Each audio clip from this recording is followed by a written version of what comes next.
class, our parents would ask, what do you wanna be when you grow up? And then we'd say something cute like, I want to be an astronaut.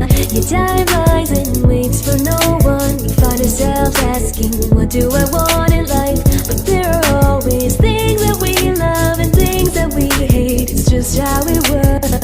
So if we could choose, why wouldn't we do something we don't like? Instead, we should go and do the things we enjoy in life.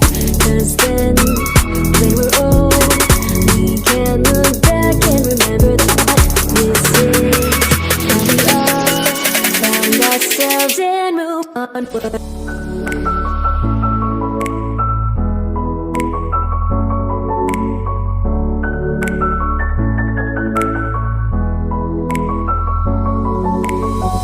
As seasons change, we grow in many ways, and there may be problems that arise, but we'll be just fine and okay, because we know that we can be happy if we just remember that if we could choose, why would we do something we don't like?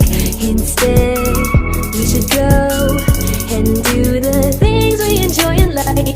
Cause then, when we're old, we can look back and remember that this is how we all found ourselves and moved onward.